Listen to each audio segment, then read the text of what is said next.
Prescription drug abuse and overdose is being called a serious national crisis. Addicts overdose on prescription opioids, then seek out even more powerful and deadly synthetic drugs. But other commonly prescribed drugs are also causing issues. Doctors Fabian Ramos and Stacy Greeter are here to talk about the extent of the problem. Welcome to both of you. Sadly, we know this is an enormous problem right here on the Suncoast. So let's start with opioids. Doctor, how did this problem go from just an issue to crisis level?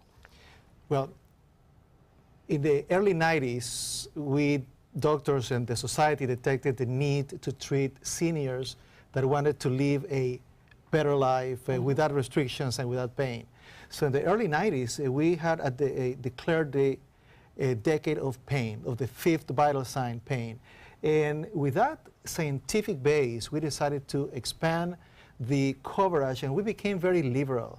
We didn't know the consequences that we saw in a decade ago started to pop up. So that was the origin, the need of the patients to be treated and the unknown consequences that would come after that. So there was a lot of prescribing, and now we have all those pills out there. So when patients get prescribed something, what do they need to know about it?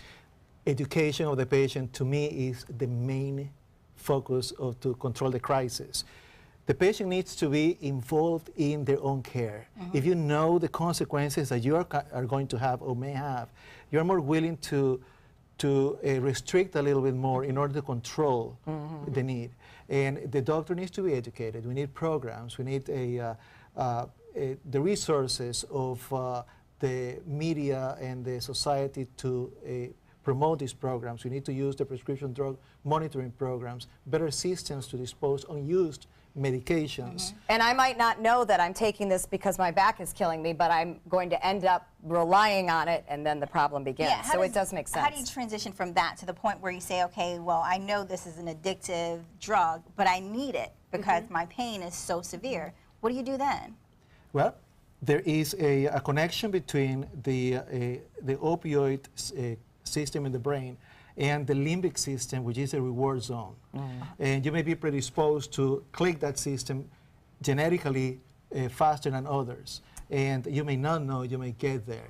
So there is a lot of education that needs to go on. Stacy, or Dr. Greeter, I want to ask you too, this isn't just opioids. We're seeing other prescription drugs being abused. And in your practice, which is more psychiatry-based, correct? Yes, I'm a psychiatrist. What are you seeing for drugs abused? Yes, so I am very concerned about benzodiazepine medications that patients often get in the ER emergency room for anxiety. Xanax, Valium, Klonopin are some common examples. So these medications work rapidly for anxiety like that. However, the longer you use them, the less effective they become, the more you need, and over time people get highly dependent on them. In fact, withdrawal from benzodiazepine medications is extremely dangerous, can cause seizures. So it should never be done outpatient. If anyone is experiencing any withdrawal symptoms, they need to go to the emergency room. So patients need to be aware, to be very careful about only taking them as prescribed, to never mix them with alcohol, and to never attempt to, if you've been on it for a long time, never attempt to taper it on your own, to do that while being closely monitored by a physician. So you may be having an anxiety problem. You may go to the emergency room or whatever and end up with a medicine that you then end up addicted to. What's the safer alternative? There are a lot of safer alternatives. The problem is that they take work and they take time. And we like quick. Right. Unfortunately, there is no quick fix that is really safe for anxiety. So I really encourage people, do yourself the service of taking the time to see a really good talk therapist, of getting on a safer medication with a good psychiatrist or good primary care doctor, like SSRI, such as Prozac, Lexapro, Cymbalta, are just a few examples of medications that take some time to work, but they actually become more effective over time. And they are a good long-term solution for your depression and quickly, let's talk about ADHD, because I know that is certainly a thing that needs to be treated, but yet we all know those meds can be used for bad things. Exactly. I'm really glad that you brought that up too.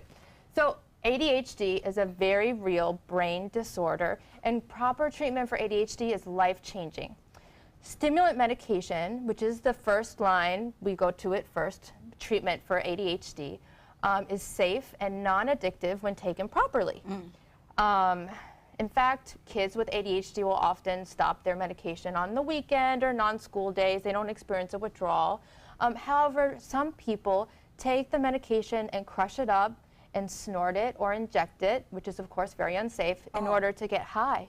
The other issue that lots of parents don't realize is that other kids at school will try to get the medicine to get an academic advantage or to take it and stay up all Yeah, you hear about it on college campuses. Yes. Yep. So it's very important that parents monitor the medication. It has to be administered by a responsible adult. It should not go to the school. Well, it's very obvious Yeah. to see all the issues that exist with the prescription Yes. drug crisis and things that really should be just basic. So, Dr. Ramos, you are working hard with Suncoast physicians to try to change everything that's happening. Give us a quick little preview of what that is. Yes, well, I have been approached by a Sarasota a Society Alliance and the foundation, and I am actually engaged to promote this program that they're going to have, reaching the grassroots through the doctor's offices. And I share their philosophy and the expectations and the outcome that they are trying to achieve. To get doctors involved. And this is something you're going to hear a lot more about, because the doctors on the Suncoast are going to get information out about how we can stop this prescription abuse right here in our community. So you can go to the Sarasota Medical Alliance Foundation website for more information on that, and you will hear a lot more about that in the upcoming weeks. Coming up next, a preview of an upcoming Van Wezel star.